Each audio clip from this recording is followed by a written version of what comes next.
Hello there everyone. If you clicked on this video, then you're likely planning for a playthrough of a mod pack for Minecraft.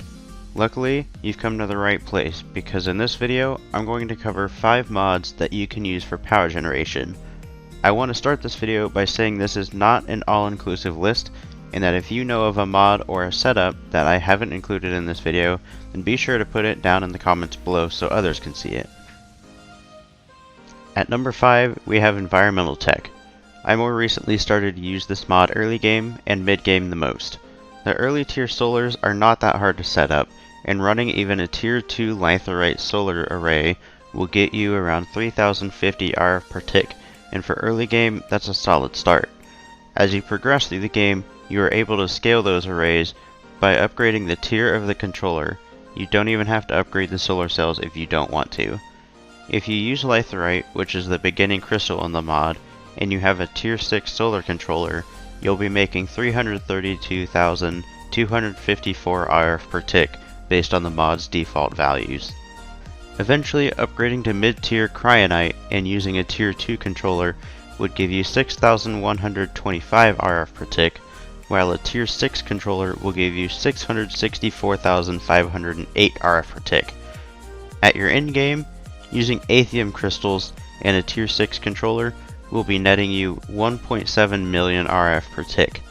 And this is why Environmental Tech is sitting at my number 5, because it does take time to get those high level crystals, so getting to those levels of generation does take a hot minute, but it's consistent in its scaling as you progress through the mod.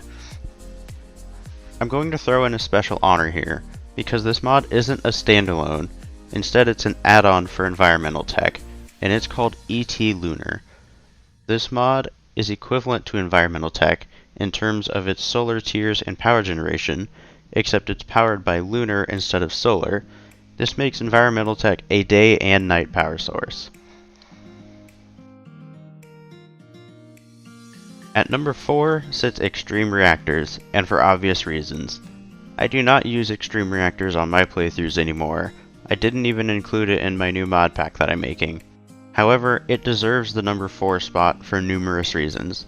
Starting out with a mod, you can make a 3x3 reactor with only one block of space inside.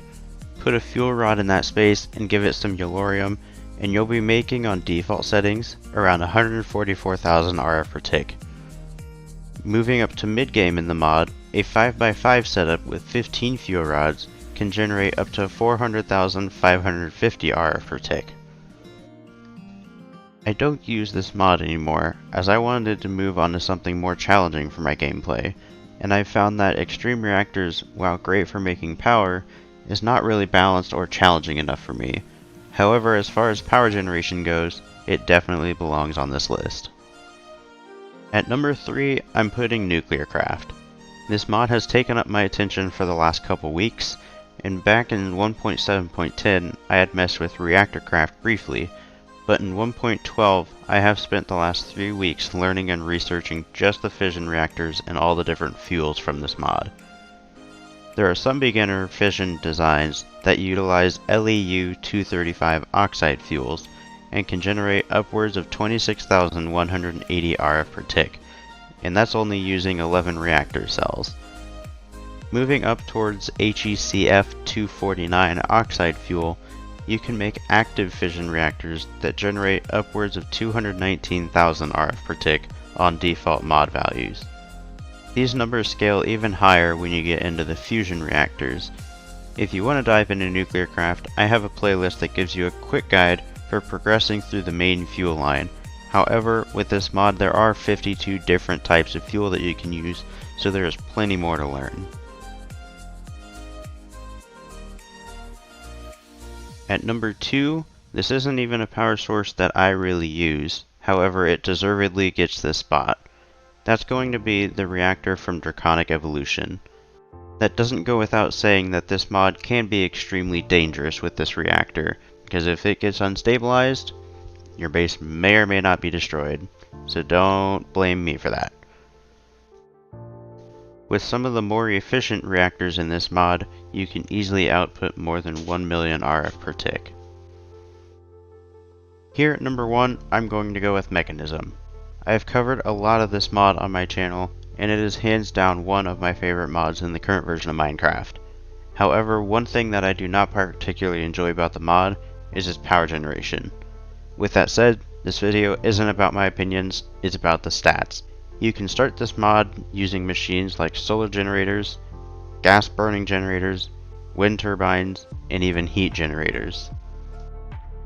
Getting into the mid-game with Mekanism, you can start using ethylene in your gas burning generators to produce stable and consistent power.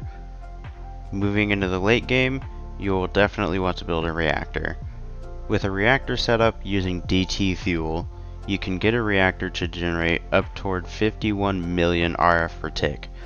I've included a link down in the description that goes to a Reddit article that has images of how a user built this reactor to produce that much power.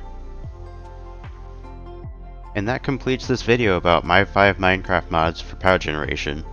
Be sure to share your favorites down in the comment, and like I said earlier, if you know of a setup or a mod that wasn't included in this list, please do put that down in the description below. If you like this video, go ahead and give this video a thumbs up, and make sure to subscribe to my channel for more modded Minecraft content.